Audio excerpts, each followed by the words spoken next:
بسم الله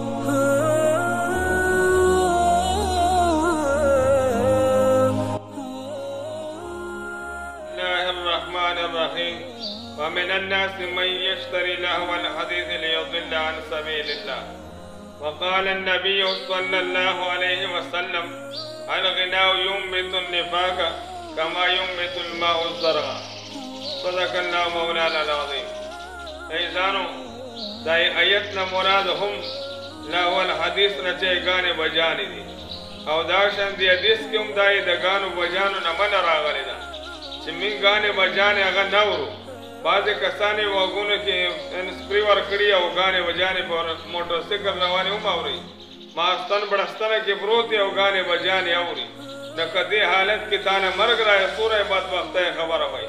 تو پکار دای چه منگا تاسو دا گانو بجانو نزان ساتو حدیث کے عمر آگلی چه دغا گانے بجانے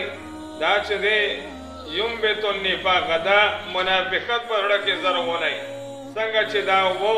فصل زرغونی نو دکشن چه دغا گانے بجانے زرک منافقت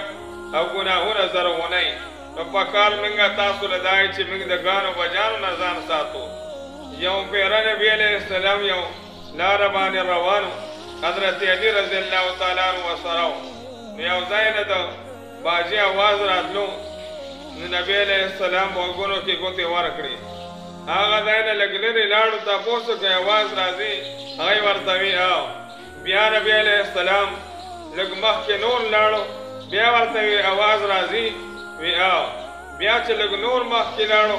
وی آواز راځي هغه علی رضی الله ورته وی اوس آواز نه راځي بیا نبی علیہ السلام د خپل وګونو نه چې دې ګوتې وباسلې علی رضی اللہ بیا دکشن بدی بانے عمل کرو تو دی وجہ ایزانو کلے کلے کی چه وادی ورکرا نو پگانو بجانو بانے وعددان لخستا کئی نو دائی کور کی بستا خیر و برکت را دی دائی وعدہ کی بستا خیر و برکت دی مائل سنب کی کئی بوادنو کی نو پکار دائی چه منگ پدائی ودنو کی عالمان ناولو ناتخانان ناولو دائی ودنو دان لپاغی بانا خستاو کردو تو آگانے پکی ہوکو نو هغه په نسبت مقابل موږ د مجلسونو نه خپل دعوتونه پاک وګرځو ځکه بیا په درېیمه او یا په میاشت بعد چې د کور کې جنګونه بې اتفاقۍ او بې برکتۍ نو تاسو موږ له پکار دی چې موږ د ګانو بجان نه ځان وساتو خپلو کورونو کې هم ګانې بجان نه غږو خپلو کمرو کې خپلو هغې حجرو کې بیټکونو کې او خپلې چې دی څومره دوستان دی هغې ته ګانې بجان لیږل د دینه وزان ساتو یا دا ودونه دي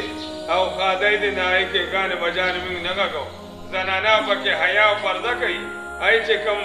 لوپټې غورځوي دا ټول د انګریزانو طریقې دي نو حدیث کې راغلی چې من تشبه بقوم فهو منهم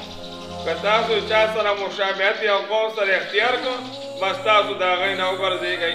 او د هغې نه به شئ نو بیا قیامت کې به هغې سره راپورته کېږئ نو موږ تاسو له پکار دی چې موږ د ګانو بجانو نه ځان ساتو نه به خپله اورو نه به نورو ته یې دې دعوت ورکوو نه به نورو ته لیږو ده د دې وجې انتظار رمضان را روان دی نو موږ تاسو نه پکار چې موږ